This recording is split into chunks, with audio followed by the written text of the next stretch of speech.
Baseball is back. The Peanuts, the Cracker Jacks, and all the concessions you can imagine are available in ballparks today as America's national pastime begins the 162-game grind of its regular season. The conference tournaments are in the books, the brackets are out, and the madness of March is upon us. March Madness, they call it that for a reason, and the first week of the NCAA tournament has more than lived up to its nickname. Yes, some of the usual suspects are there, the Dukes, Louisvilles, and Kansases, but who had Wichita State in their bracket? Raise your hand if you had LaSalle advancing this far. Some sad news from the NBA this morning. Jerry Buss, legendary owner of the Los Angeles Lakers, passed away today from kidney failure at the age of 80. Buss's Lakers won 10 titles since he bought the team in 1979. ASU fans were up in arms last week when a newer, friendlier Sparky was unveiled by the ASU Athletic Department. The mascot's makeover was completed with the help of the Walt Disney Company. The new Sparky makes its first appearance on April 13th at the football spring game. The details are still being worked out, but it looks like the Cardinals are trading for another quarterback. 2 years ago, Arizona gave up the house for Kevin Cobb, and we know how that worked out.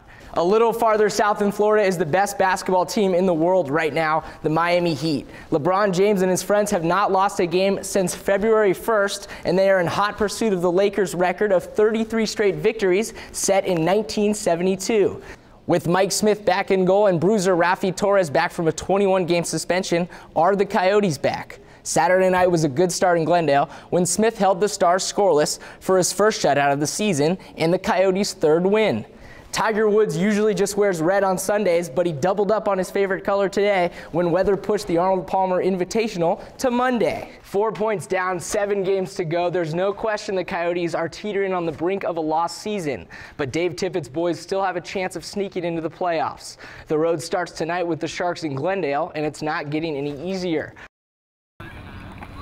For a long time in football, concussions have just been part of the game. Kids went back in games, and you think back on stuff like that, where now you just realize they're young, it's not worth all the wins and losses for that. Now, with more knowledge about the severity of traumatic head injuries, coaches, players, and doctors, like Steve Erickson of the Banner Concussion Center, are taking the issue more seriously. The best way we can prevent the long-term sequelae of repetitive concussions is to manage every concussion as scientifically as possible. In youth sports like club football, coaches take a computerized test to get concussion certified. At Banner, it's a much more thorough approach. For the thousands of Arizonans and millions of Americans that suffer concussions each year, new innovations like balance testing are the wave of the future. That means creating a baseline before an athlete is injured, a process that used to be reserved for those at the upper levels, but not anymore. Balance, vestibular, vision integration, and fine motor. And so now we have even more information to assure that we're making sure that the person has complete resolution of all their symptoms. The Scottsdale Argonauts were the first youth team to undergo Banner's new methods, but coaches know much of the onus still falls on them. I think at the younger level, to avoid constant contact and constant hitting in practices is important. It's okay to play with a little bit of soreness in your ankle. It's not okay to play with a sprained brain. And now these youngsters likely won't. In Scottsdale, for Cronkite Sports, I'm Pat Moroney.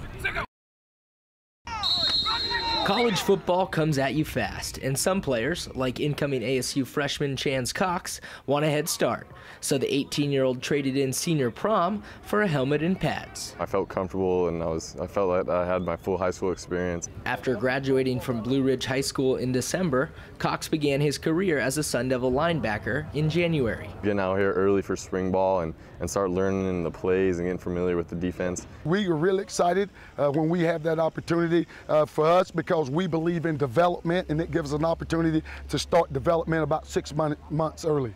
Early enrollment also helps in the classroom.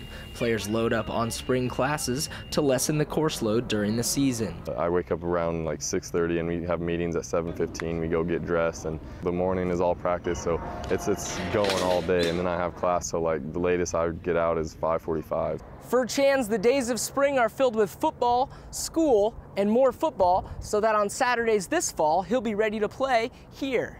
Everything from time management to grasping the playbook are part of the path to playing time. He has an opportunity to learn the defense and know it. So when he come back in the fall and he's competing for playing time, he already knows the system. Getting here right now and picking it up, I think that really is what's going to help set the basis for me being able to play early. Whether it's on the field or off, Cox is ahead of the game. For Cronkite Sports, I'm Pat Moroney.